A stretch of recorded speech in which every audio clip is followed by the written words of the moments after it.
Okay, ready? Okay. Why don't you tell me what is the greatest thing that Wisconsin has to offer? The greatest thing that Wisconsin has to offer is undoubtedly our people.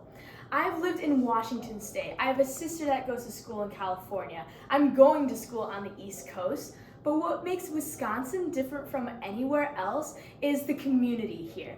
And what I mean by that is that everybody here is supporting each other. I wouldn't say that we don't have a competitive culture here in Wisconsin, but everybody wants the best for the next person. When I go to the grocery store, I always have someone wishing me to have a good day. Someone will always hold a door for me, and people will always ask about your interests. Wisconsin is, in my opinion, one of the best states because of just our friendly culture and Midwestern friendliness. Okay. What is the greatest lesson that you took from having experienced the pandemic? The greatest lesson that I've took from the pandemic was that you should be grateful for every opportunity that is thrown your way. Obviously, for everybody during COVID-19 and the pandemic, they couldn't go out and they couldn't go to a restaurant or they couldn't hang out with their friends. Now, being at 2024, we can go out to a restaurant and we can be within 6 feet of one another. I learned that I've learned that we should be grateful for the opportunities thrown our way, like being able to have a job in a restaurant rather than working virtually behind a computer. All right, I see that you are pursuing something in the medical field. What do you think our country needs to do to address the opioid epidemic happening? To address not only the opioid opioid epidemic and all drug epidemics, we need to be accountable and bring it up to the mainstream. I can guarantee you that over half of Americans probably don't even know about the opioid epidemic in general. With this, we need to have not only youth activists, but all activists be willing to bring this conversation up to political leaders and government officials. All right. Having just graduated from high school, what do you hope to have left behind as your greatest legacy? I want my greatest legacy to be not what I've done as a Brookfield Central student or my grades or where I'm going to school, but I want it to be the positive impact that I had on not only my teachers and peers, but everybody within my community. I want to come out of my high school being known as the person that anybody could turn to. I would argue that one of the extracurriculars that I'm most proud of is Hope Squad, which is a peer-nominated suicide prevention support group. I want to be known as one of the girls that anybody could talk to, no matter if they're having the best day of their life or the worst day of their life. Okay. What do you think has been the greatest invention of the last 100 years? The greatest invention of the last 100 years is undoubtedly the cell phone. And what I mean by that is the iPhone and touchable technology. I like that. Some people might make an argument that is actually killing our generation due to social media and the stigma that surrounds it. But I would make the argument that this technology only brings us together more and more. Being a part of Hope Squad, I've noticed the power of technology in having vulnerable peer-to-peer conversations. Without this, I don't believe we would have as cohesive as a community as we do today. Okay. If you could have lunch with anyone, who would it be and what would you discuss? Teddy Roosevelt is one of my influencers and someone that I kind of have admired, even though will never be able to have lunch with Teddy Roosevelt, but he was the one that pioneered the National Park Reservation System. I've admired this really greatly because the National Park Reservation System isn't something that came to the mainstream or people talked about during his time. Meeting with him, I want to know what made him come up with such an abstract and unique idea that has carried on ultimately since then. Okay.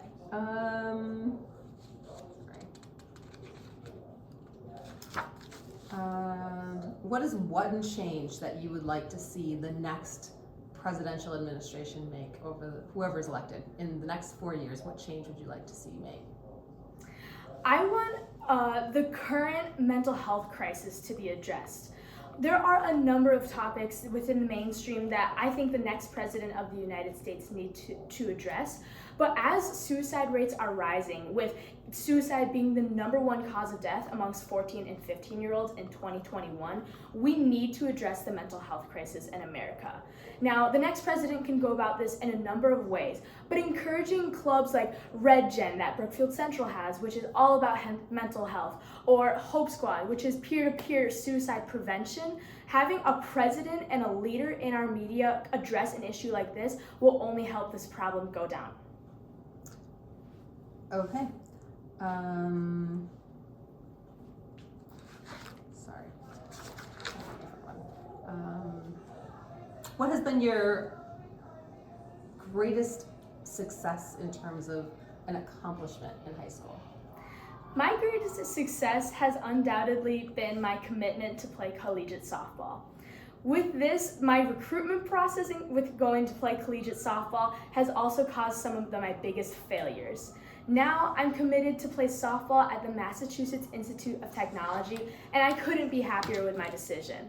I started basically the college process my freshman year of high school and had to go through all looking into colleges and reaching out to colleges since I was 15 years old, something that most teenagers never had to do.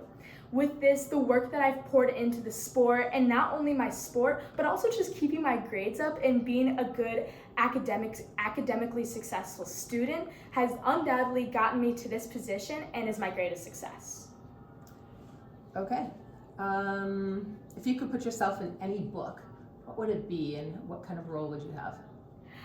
I would want to put myself in the Hunger Games, and I say this not because I want to be part of the Quarter Quell and fight within the Hunger Games, but Katniss Everdeen is one of the most unique characters in fiction because she comes off to most people as maybe arrogant or better than everybody else, yet has such an abstract mind. And I would want to go into this book to talk to her and say, how do you face all of these disadvantages that people are talking about you in such a negative way, but keep going through it?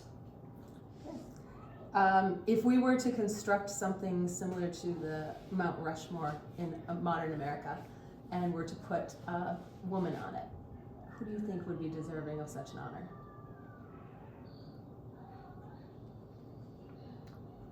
A woman that I would want to put on the next Mount Rushmore would probably be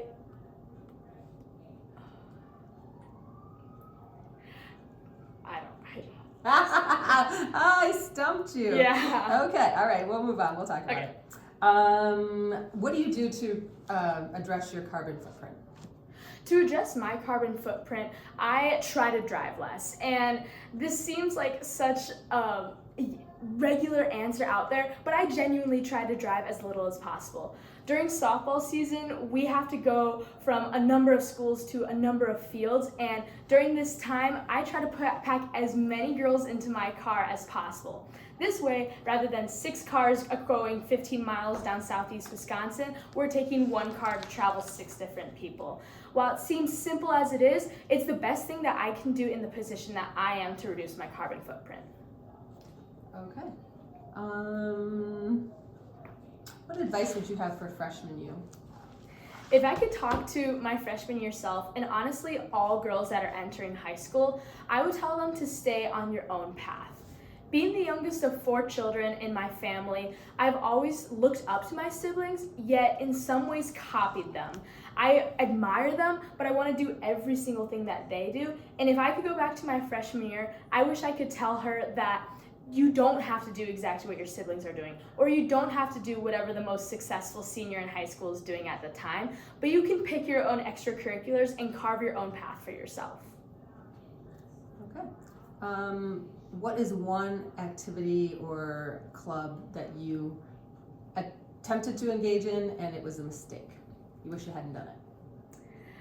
One activity that I've done through high school that I might go back and not do was DECA. So DECA was a extracurricular where we have a competitive business and we would present it to a judge. And while I believe I got a lot of speaking skills and interview skills out of this club, I wish I did it with HOSA instead. HOSA is basically the same thing as DECA, except it's about medical terminology and healthcare.